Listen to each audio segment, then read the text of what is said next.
मंजुला रामा लिंबलकर. मग असं आम्ही भीक मागून गातोय, पण आमचं काय लोक सोय केलेलं नाही. आमचं पोरं शाळेत टाकलेत, पण आम्ही पदरच भरून केलेत. आम्हाला शेती नाही, बाडी नाही, काय नाही.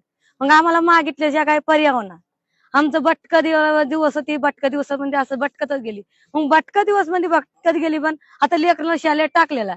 मग लेकरांना शाळेत टाकली, पण आता पोरं काही 12वी झालेत, काही 10वी झालेत, काय असं झालेत. मग आम्ही केलं शाळेला एवढी करून भीक मागून त्यांना खायला कस तर आणतोय.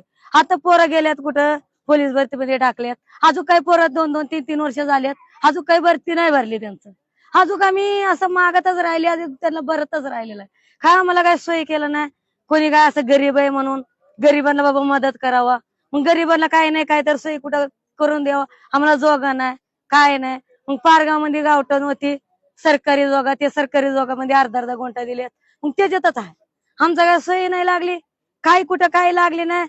मग असं हे बघा लेकरांना घ्यायची. आता या पोरांचा शाळा चालू होणार 15 तारीख. मग या 15 तारखेला परत यांना शाळेत. मग आम्ही एकटे फिरायचं, गुबू करायचं, रुपये मागायची, 2 रुपये मागायची, यांना दप्तर घेऊन द्यायची.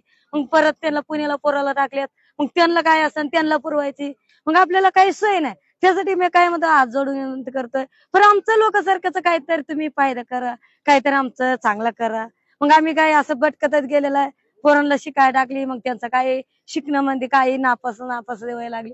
मग त्याच्यात काय मी म्हणतोय आमचं मदत केलं तर लय चांगलं झालं असतं. तुम्ही किती घर आहेत गावाला? तिथं पार आमचं 50-60 घर आहेत. कोणतं गाव आहे ती? पारगाव. पारगाव तालुका शिरूर. शिरूर तालुका नाही, दवंड तालुका, जिल्हा पुणे. किती 50 घर आहेत? 50 घर आहेत. पालातच येतं ते? हा, ते सगळी पाला म्हणजे आता आम्ही कुठं मागाय, कोणी मुंबईला गेलेत, कोणी पुण्याला गेलेत, कोणी बुमला गेलेत, कोणी परंडाला गेलेत, कोणी शिरूरला आलेत. असं. माझं नाव मंजुला रामा लिंबलकर. तुमचं? रवी. तुझं बाळा? सूरज. कितवीला आहे तू? 4थी. तुझं नाव? सनी. तुझं कितवीला आहे तू? 6वीला. 6वीला. तुम्ही शाळा शिकून हे करता सगळं? शाळा शिकवतोय, हे बी धंदा करतोय. आता शाळा शिकण्यासाठी त्याचं शिक्षण. मग असं आता शाळा आले जवळ, मग आमच्याकडे पैसे नाही. मग शाळेतलं बारदाना असतंय. आम्हाला काही पेन्शन पण पोरांना भेटत नाहीत. की ज्या पारगाव शाळेमध्ये टाकली आम्ही. नुसतं आमचंच पदरचं.